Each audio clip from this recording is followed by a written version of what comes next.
आदरणीय प्रधानाचार्य, शिक्षक वर्ग, मेरे सभी भाई बहनों को मेरा सुप्रभात। जैसा कि आप जानते हैं, आज का विषय है नारी सशक्तिकरण। तो मैं इसके विषय में बोलना चाहती हूँ और मैं अपनी बातों को बहुत कम शब्दों में रखूंगी। कृपया मेरी बातों को ध्यान से सुनिए।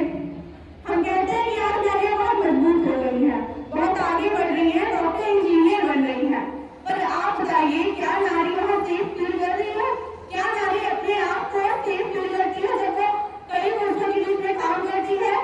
हम अपाला, गार्गी, रानी लक्ष्मीबाई कई उदाहरण देते हैं, पर हम कभी भी नारी से नहीं पूछते कि उसे कैसा महसूस होता है जब वो लोगों के बीच में कार्य करती है। अगर 4 पुरुष कार्य कर रहे हो, वहाँ एक स्त्री कार्य करे, तो स्त्री को कहीं न कहीं से किसी न किसी तरीके से उसको असहज फील होता है, उसको अच्छा नहीं लगता है। हमारी स्कूल में जब हमारी नई रोशनी स्कूल में आई थी, तो उन्हें जब कक्षा 11-12 में भेजा गया तो बच्चों ने उनका मजाक बनाया। मैं ये सारी एग्जाम्पल उदाहरण के लिए देना चाहती हूँ। मैं ये बताना चाहती हूँ कि जब भी कोई भी महिला किसी भी क्षेत्र में जाती है तो वहाँ उसको उस तरह से हम नहीं देते हैं, महसूस नहीं करवा पाते हैं जैसा वो चाहती है। एक महिला रिस्पेक्ट चाहती है, इज्जत चाहती है, लेकिन हम वो नहीं प्रदान करते हैं। जब हमारे सभी बहन बेटियां बाहर निकलती है, अगर 7:25 के बाद वो वापस आती है तो हम उनसे पूछते हैं कि आप कहाँ थे? क्या आपको लगता है इन सब प्रश्न के उत्तर देना जरूरी है? ये प्रश्न तो कभी भी पुरुष से नहीं पूछे जाते हैं। मैं नहीं मानती कि आज भी महिला सशक्तिकरण है, आज भी महिला मजबूत है। धन्यवाद। मेरे प्रिय भाइयों एवं बहनों, हमारा विषय है नारी सशक्तिकरण धन या यथार्थ। इसका मतलब है कि जो सरकार की योजना चलाई है कि नारी सशक्तिकरण, नारी की जितनी भी शक्तियां हैं उसे प्रदान की जाए, उसे उसकी शक्तियों में दर्श किया जाए, ये वास्तव में कुछ है या फिर सिर्फ भ्रम है। तो मैं दिव्यांशु शुक्ला आज अपने विचारों को नारी सशक्तिकरण यथार्थ है इस पक्ष में रखना चाहती हूँ। सशक्तिकरण, सशक्तिकरण का अर्थ होता है कि किसी भी व्यक्ति या स्त्री पुरुष का हिस्सा हो, उसकी जितनी भी क्षमताएं हैं उसे प्रदान करना। अगर एक महिला पुरुष की शक्तियां प्रदान की जा रही है तो ये भ्रम नहीं है, ये वास्तव में यथार्थ है, ये एक सच्चाई है कि वो अपनी शक्तियों का सदुपयोग भी कर रहे हैं, जिसका उदाहरण आप प्रत्यक्ष रूप से देख सकते हैं।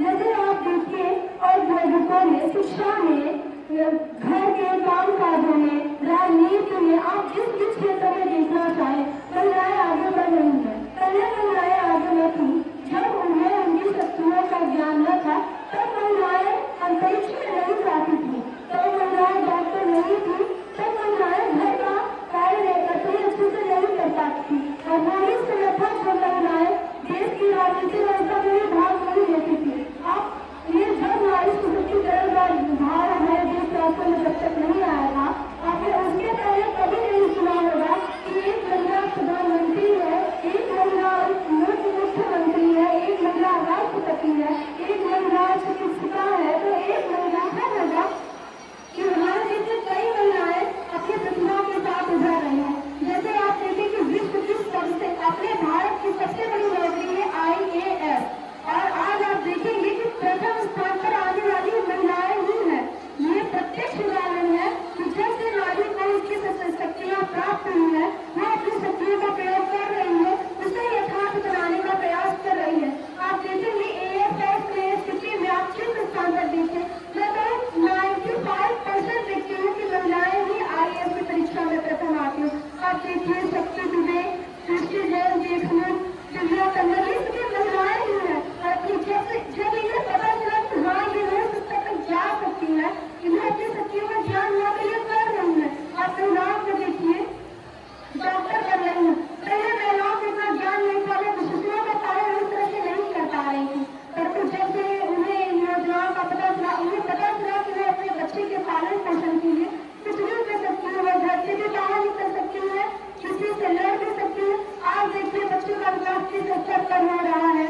आप राजनीतिक व्यवस्था में देखिए, आपने आज से कुछ वर्ष पहले न देखा होगा कि महिला प्रधानमंत्री है या मुख्यमंत्री है, पर जब महिलाओं को शक्ति प्रदान करने की बात हमारे देश में सामने आई तो आप देखिए कि आज हमारी जो देवी है इंदिरा गांधी जी, ये भी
प्राप्त है और वो अपने अधिकार का सही उपयोग नहीं कर रहे हैं। और महिलाओं को तिरुपुर केंद्र और आज वो देखिए कहाँ से कहाँ आ जा रही है।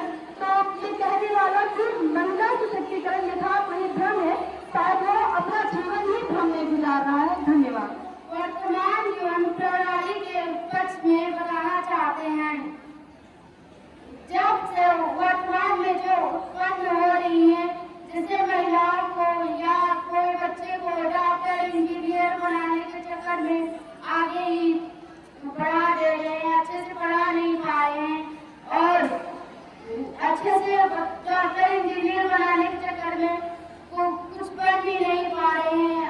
मैं ऐसे विषय पर बोलने जा रहा हूँ जो आधुनिक जीवन की चमक के पीछे छिपा हुआ एक गहरा अंधेरा है। विषय है वर्तमान जीवन प्रणाली से समझता ऐसा। साथियों, हम ऐसे समय में जी रहे हैं जहाँ मनुष्य चंद्रमा और मंगल पर तो पहुँच गया है, लेकिन अपने ही मन के भीतर मौजूद अंधकार तक नहीं पहुँच पा रहा है। तकनीकों से दुनिया को आसान बनाया है, परमाणु मन को उलझा दिया है। यही उलझन धीरे धीरे अवसाद का रूप ले है।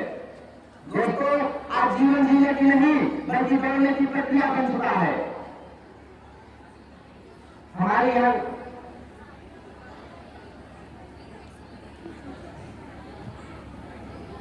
दोस्तों, आज जीवन जीने की नहीं बल्कि बढ़ने की प्रक्रिया बन चुका है।